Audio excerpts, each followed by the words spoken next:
À 76 ans, Fanny Ardant parle enfin avec une clarté à la fois saisissante et inévitable.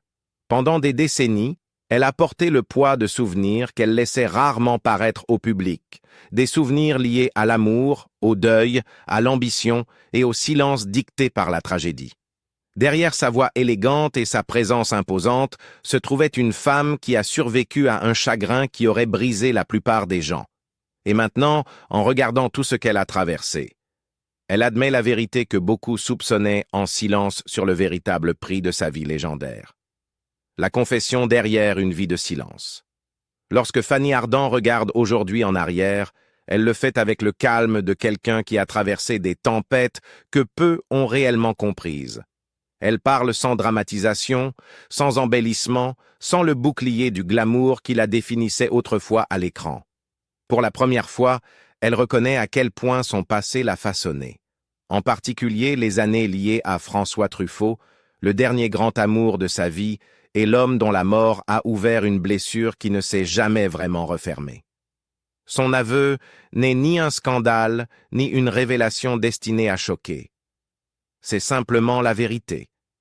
Elle n'a jamais été la même femme après l'avoir perdue, et elle a passé des décennies à apprendre à vivre avec l'absence qui a suivi. Pour comprendre sa confession, il faut revenir au début des années 1980, lorsque Fanny Ardant était encore une actrice montante qui se battait pour trouver sa place dans le cinéma français. Elle avait connu des débuts difficiles, rejetée de la radio parce que les auditeurs demandaient son renvoi, recalée à des auditions parce que des metteurs en scène jugeaient sa voix monotone, et constamment rappelée à l'ordre parce qu'elle ne correspondait pas au modèle traditionnel des ingénues.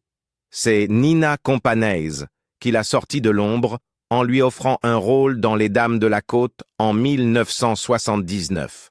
Ce rôle l'a enfin révélé au public, et c'est à cette époque que François Truffaut l'a remarqué et a pris la décision qui a changé sa vie. Lui offrir le premier rôle dans La Femme d'à côté. Leur connexion sur le tournage a déclenché quelque chose de puissant, d'inattendu et d'irréversible. Truffaut, déjà une icône de la nouvelle vague, est tombé profondément amoureux de cette actrice grande, intense, dont la présence semblait à la fois l'apaiser et le provoquer. Leur histoire d'amour n'était pas un spectacle médiatique, malgré les couvertures de magazines et l'attention des paparazzis. Fanny insistait pour que l'amour reste clandestin, sans bague au doigt, comme elle l'avait confié au magazine Elle. Elle voulait la liberté, l'intimité et une relation à l'abri des obligations formelles. Pourtant, derrière cette indépendance, se cachait une femme qui vivait l'une des périodes les plus heureuses de son existence.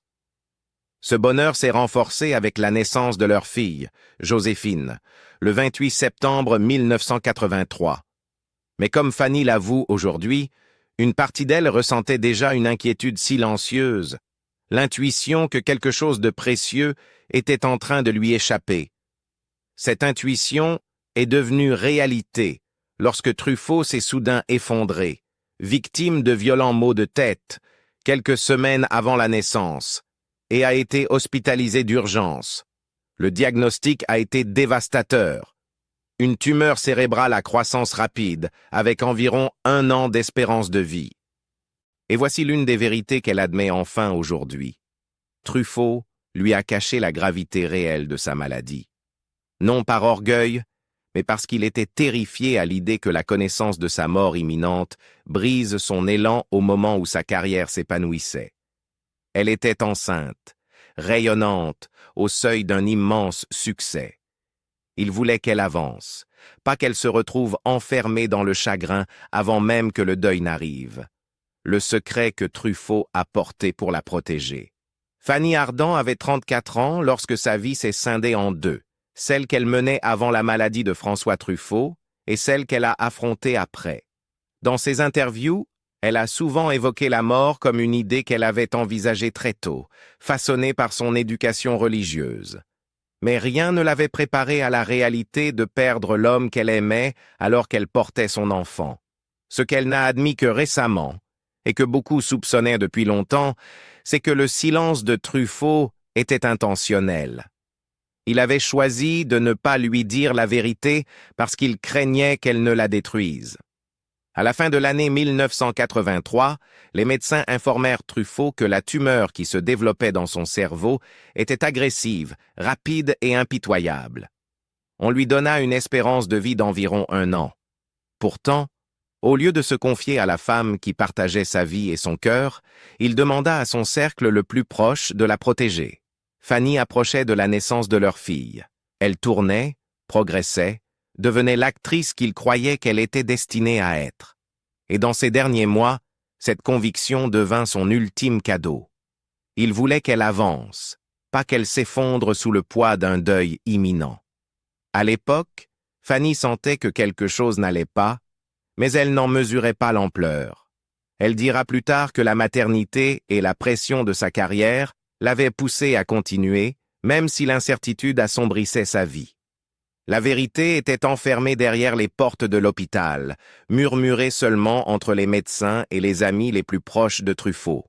Lorsque sa santé se détériora durant l'été 1984, elle vit l'homme qu'elle aimait commencer à disparaître sans comprendre toute la tragédie qui arrivait.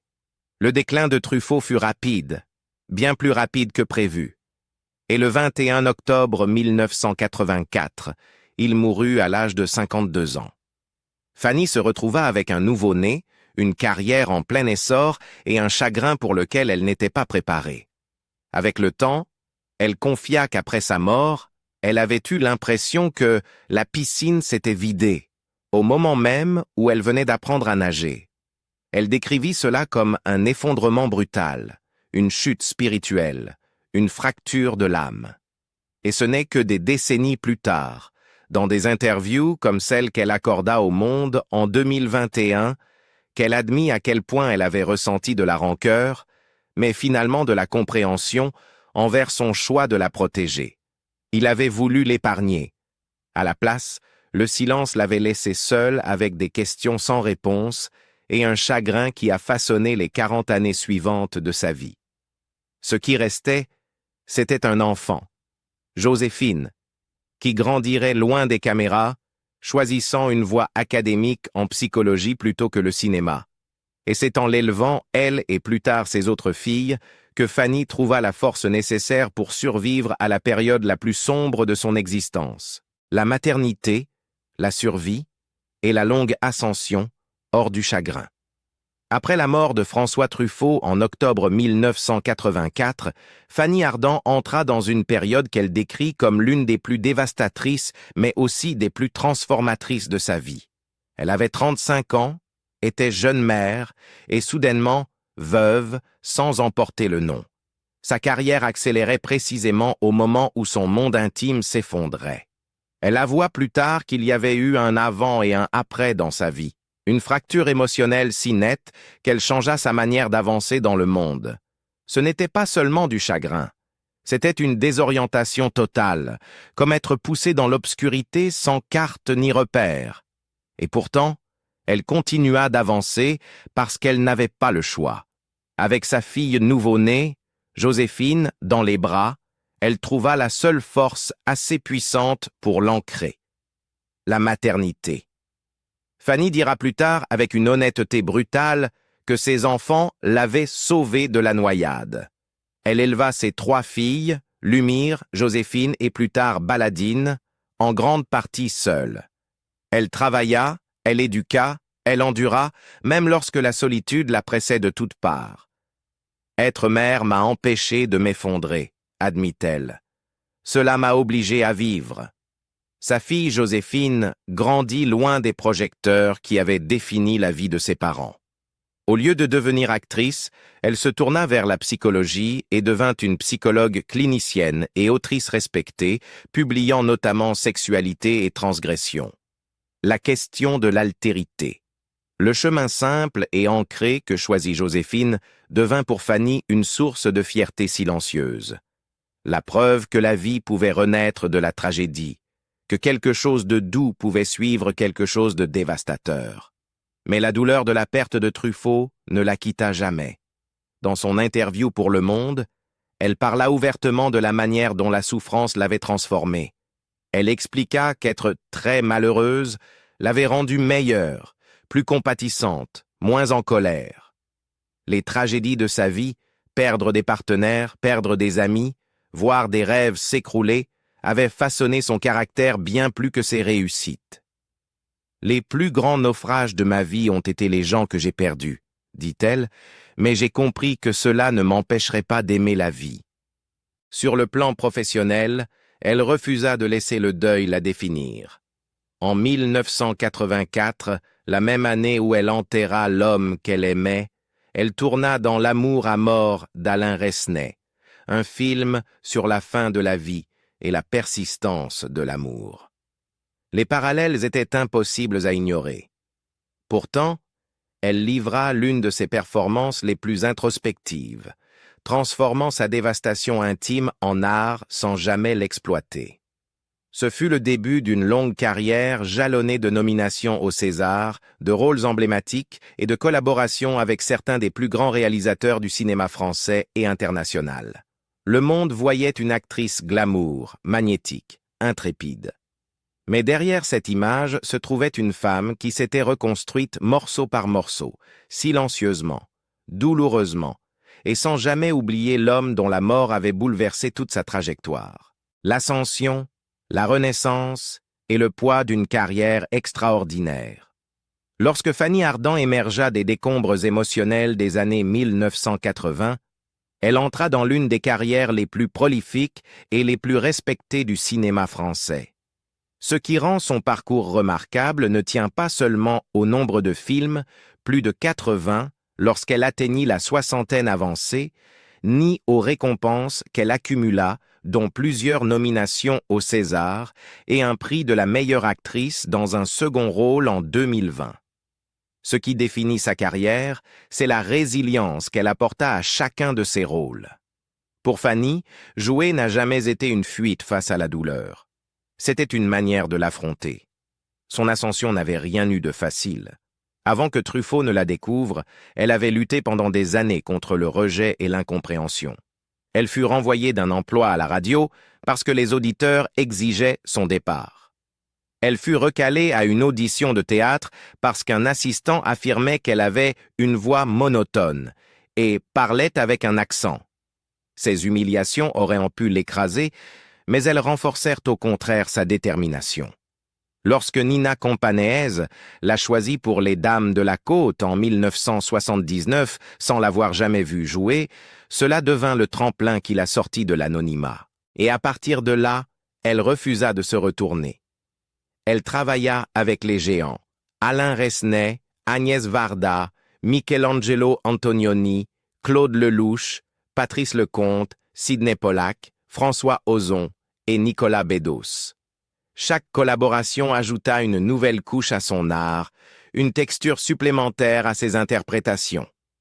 Elle incarna des aristocrates, des femmes fatales, des mères en deuil, des intellectuels excentriques, des personnages construits avec précision, feu et honnêteté émotionnelle. Elle était polyvalente mais reconnaissable entre toutes, glamour mais ancrée, élégante mais sans crainte de l'ombre. Ce que peut comprir, jusqu'à ce qu'elle commence à se livrer dans des interviews plus tardives, c'est à quel point sa vérité émotionnelle habitait ses rôles. Elle avait connu assez de douleur, disait-elle, pour comprendre la fragilité humaine. Elle ne cherchait pas la douceur dans ses personnages, elle cherchait ce qui était vrai. Et le vrai, pour elle, incluait la souffrance. Elle croyait que la douleur ne diminuait pas une personne, elle la raffinait. Être très malheureuse m'a rendue meilleure, admit-elle. Cela m'a débarrassée de ma colère. Ce changement intérieur devint un élément central de son image publique. Son aura, mystérieuse, autoritaire, naturellement chic, n'était pas une façade. C'était l'armure qu'elle s'était forgée après des décennies à survivre à ce que la vie lui imposait. Et malgré les épreuves, il resta toujours une passion intacte. Elle demeura follement amoureuse de son métier, affirmant que le plaisir de jouer ne l'avait jamais quittée. « Les choses que j'aime, disait-elle, je les aime pour toujours. » Au début des années 2000 et 2010, elle était devenue l'une des actrices les plus respectées de France. Une femme portant à la fois le prestige du cinéma classique et l'énergie du récit contemporain. Et alors que le public pensait la connaître pleinement, Fanny Ardant arriva en 2025, prête à dévoiler des vérités qu'elle avait longtemps gardées enfouies. Le documentaire qui a forcé le passé à revenir à la lumière. En mars 2025, Arte a diffusé un documentaire intitulé Fanny Ardant, naissance d'une passion, rouvrant des portes qu'elle avait gardées closes pendant des décennies. Diffusé le 26 mars à 22h30, il retraçait l'ensemble de son parcours, ses débuts difficiles, son ascension, ses luttes contre le rejet et l'amour intime, complexe et farouchement secret qu'elle partageait avec François Truffaut. Le film, réalisé avec une sensibilité rare, présentait des images d'archives du photographe William Carell, témoin silencieux de la romance qui avait façonné la vie des deux artistes. Ces images, spontanées, non posées, d'une tendresse bouleversante, rappelaient au monde la profondeur de leur lien. Pour Fanny, participer au documentaire n'était pas seulement une décision artistique, c'était une confrontation avec les fantômes qu'elle portait en silence depuis 40 ans. Les réalisateurs explorèrent sa carrière légendaire, ses collaborations avec les plus grands cinéastes et ses rôles emblématiques à travers les décennies. Mais c'est le retour à la période 1981 à 1984, les années passées avec Truffaut, qui résonna le plus profondément. Ces 3 années contenaient certains des plus grands bonheurs de sa vie, mais aussi la perte la plus dévastatrice. Et aujourd'hui, à 76 ans, elle acceptait enfin de parler de ce qui était resté tu. L'un des aspects les plus révélateurs du documentaire fut la vérité derrière la décision de Truffaut de cacher sa maladie.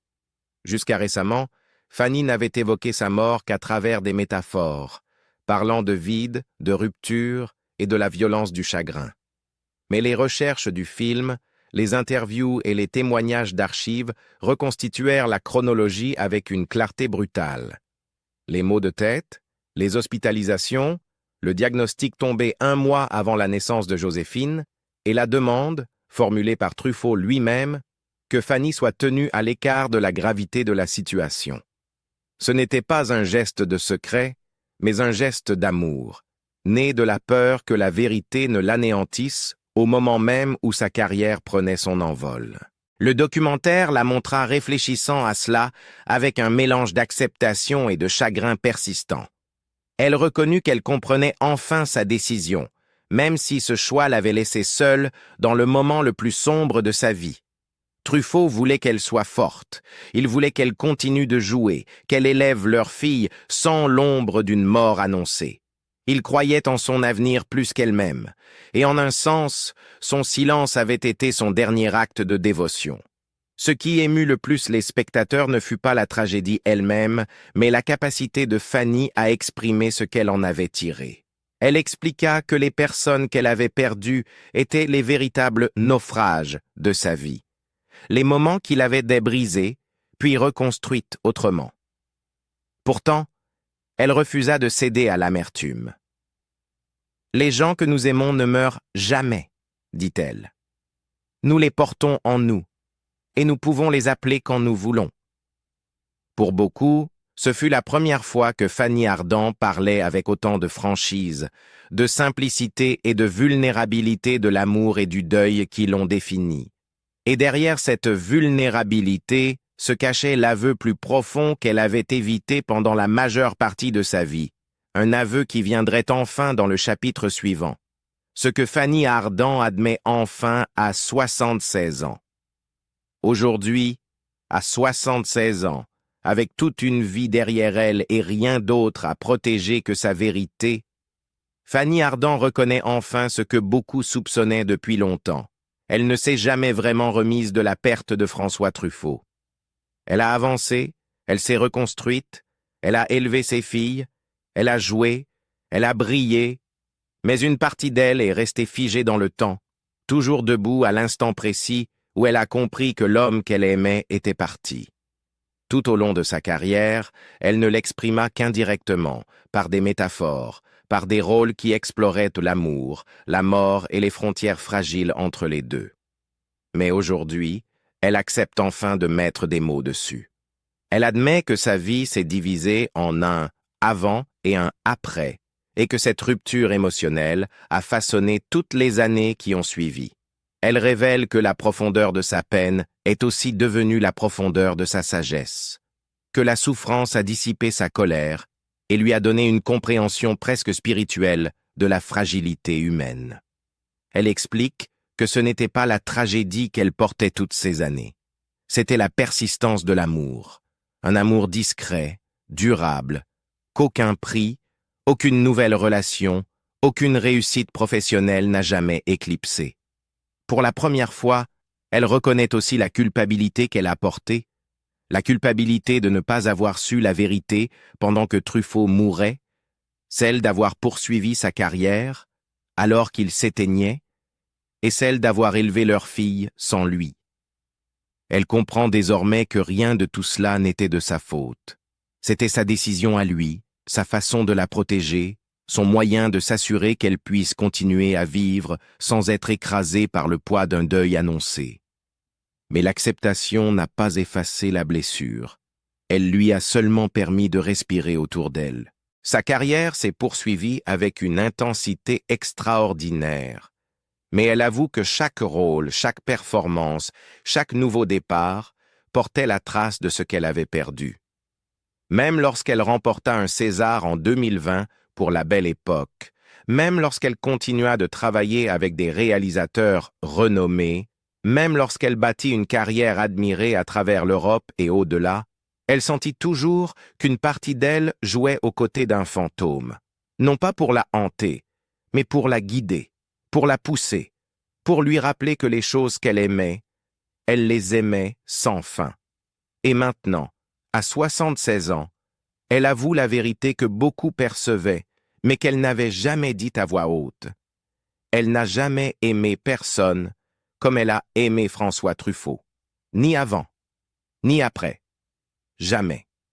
Sa mort n'a pas mis fin à leur histoire. Elle en a seulement changé la forme. L'amour est resté, discret et constant, comme un pouls qu'elle a porté dans chaque rôle et à chaque étape de sa vie. C'est la confession qu'elle accepte enfin de livrer au monde, non par pitié, non pour faire les gros titres, mais parce qu'à cet âge, elle a gagné la liberté de parler sans peur, sans retenue, et sans avoir besoin de protéger autre chose que l'authenticité. La vie de Fanny Ardant montre comment l'amour et la perte peuvent façonner une personne de manière invisible. Après avoir entendu sa vérité, pensez-vous que sa plus grande force vient de son succès ou de la douleur qu'elle a surmontée? Si cette histoire vous a touché, n'oubliez pas de liker, partager et vous abonner pour découvrir d'autres parcours profondément inspirants.